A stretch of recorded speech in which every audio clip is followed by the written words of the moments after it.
और हमने फैसला किया है कि कल 11 बजे जिला मुख्यालय पर और सभी उपमंडल में, सभी ब्लॉक्स में हम बसों को लेकर के उनकी चाबी जिला मुख्यालय में डीसी को और उपमंडल में एसडीएम को सौंपेंगे। देखिए भले ही हम खुश हो जाते हैं यहाँ ऑनलाइन पढ़ाई कर लिया, ऑनलाइन से कोई पढ़ाई हो नहीं रही है, ठीक है ना।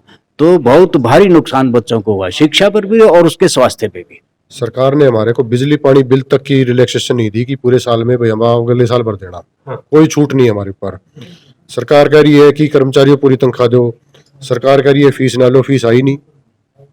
हमारे ग्रामीण और पिछड़े शहर के पिछड़े इलाकों में प्राइवेट स्कूलों में 10-15%, 20% से ऊपर फीस नहीं आई है, कहीं 40% आई है। सीबीएसई के बड़े बड़े स्कूल है, 100% फीस वहां पे भी नहीं है कहीं पे भी।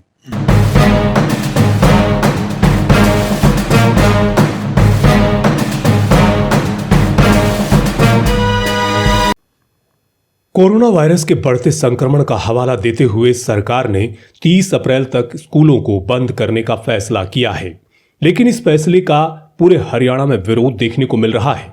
हरियाणा प्राइवेट स्कूल एसोसिएशन के प्रदेशाध्यक्ष सत्यवान कुंडू ने हिसार में पत्रकारों से बातचीत करते हुए कहा कि सरकार के इस फैसले का विरोध करते हुए हिसार जिले में सांकेतिक विरोध प्रदर्शन किया जाएगा, जिसमें स्कूल बसों की चाबी डीसी और एसडीएम को सौंपी जाएगी।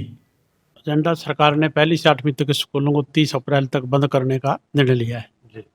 हम बच्चों की पढ़ाई के नुकसान को देखते हुए इसका विरोध करते हैं और हमने फैसला किया है कि कल 11 बजे जिला मुख्यालय पर और सभी उपमंडल में, सभी ब्लॉक्स में हम बसों को लेकर के उनकी चाबी जिला मुख्यालय में डीसी को और उपमंडल में एसडीएम को सौंपेंगे।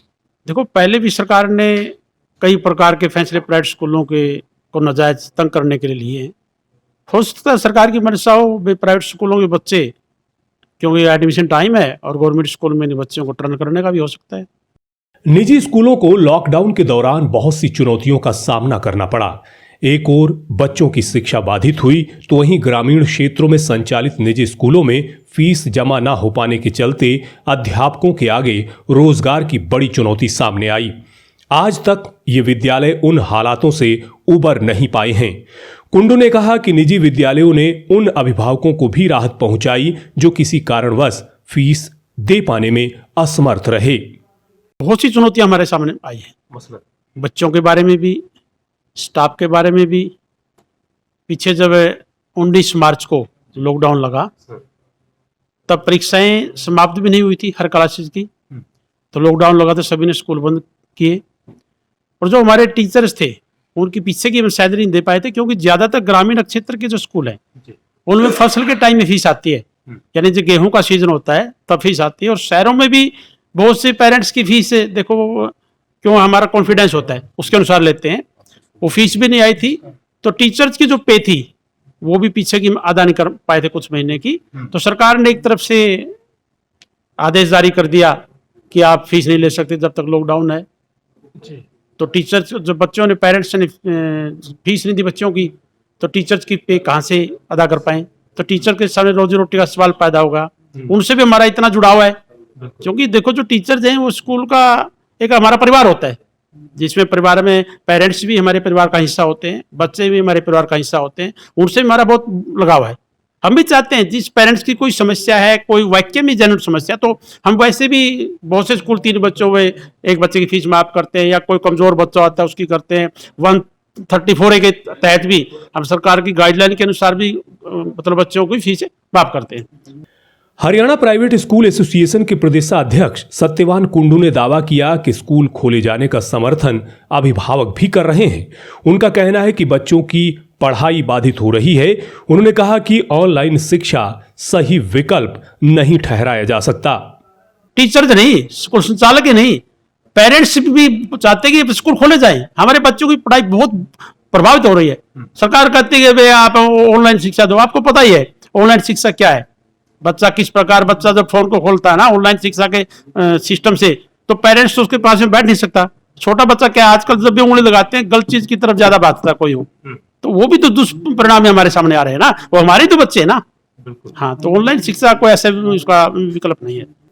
हरियाणा मान्यता प्राप्त विद्यालय संगठन के RS सिंधु ने कहा कि कोरोना से बचाव के लिए बच्चों को ऑनलाइन शिक्षा का विकल्प दिया गया, लेकिन इस प्रणाली ने बच्चों को मोबाइल एडिक्ट बना दिया।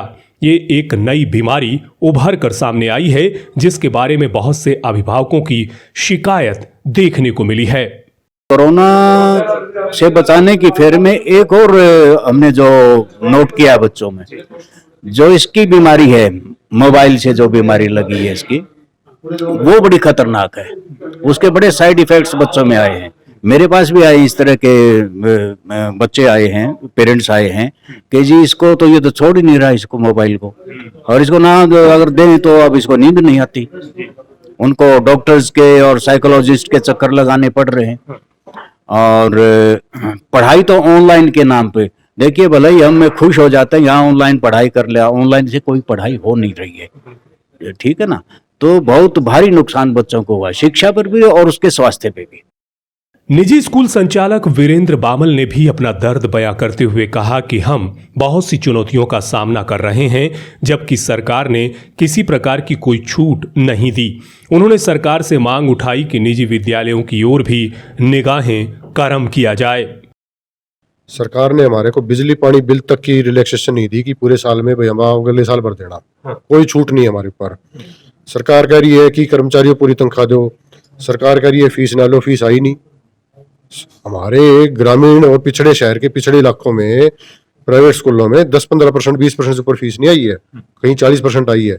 सीबीएसई के बड़े बड़े स्कूल है, 100% फीस वहां पे भी नहीं है कहीं पे भी।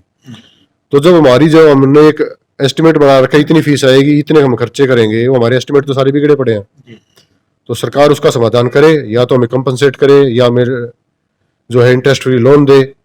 अब फिर सरकार स्कूल बंद करने जा रही है, जबकि सिर्फ और सिर्फ स्कूल एक ऐसी जगह है जहाँ एसओपी की पालना हो रही है। बिना मास्क बच्चे को अंदर नहीं आने देते स्कूल के, डेली टेम्परेचर टेस्ट चेक होता है उनका, सैनिटाइजर हमने डाल रखा है, बच्चे चले जाते हैं, डिसइंफेक्शन क्लासेस की हम करते हैं। तो उतनी सेफ जगह उनके घर में भी नहीं है जितनी सफाई हम स्कूल में रख रहे हैं, और उनको बंद करना चाह रही है। और ये सरकार एक तो पढ़ाई को खराब कर रही है, बच्चे एक साल जो बच्चा घर रह गया वो बच्चा वैसे ही इतना कमजोर हो चुका है, उसके बाद फिर बंद करने की तैयारी कर दी है। और जो कर्मचारी स्कूल से जुड़े हुए हैं, हमने पूरी जिंदगी लगा के बाल सफेद हो गए हमारी संस्था खड़ी करने में, उस संस्था को मतलब बर्बाद कर रही है सरकार। बहरहाल कोरोना को लेकर यदि बात करें तो रोजाना बढ़ते आंकड़े चिंता का विषय तो हैं ही, इस बात से इनकार नहीं किया जा सकता।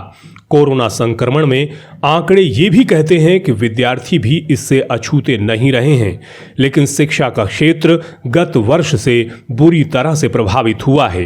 न केवल शिक्षा का क्षेत्र बल्कि कोरोना ने हर क्षेत्र को अपनी जद में लिया है। सवाल ये उठता है कि जिंदगी और मौत की जंग में ऐसा कौन सा रास्ता है जहां से गुजरना सुरक्षित भी हो और जहां उन्नति की रोशनी भी मिले। अपनी प्रतिक्रिया जरूर दीजिएगा।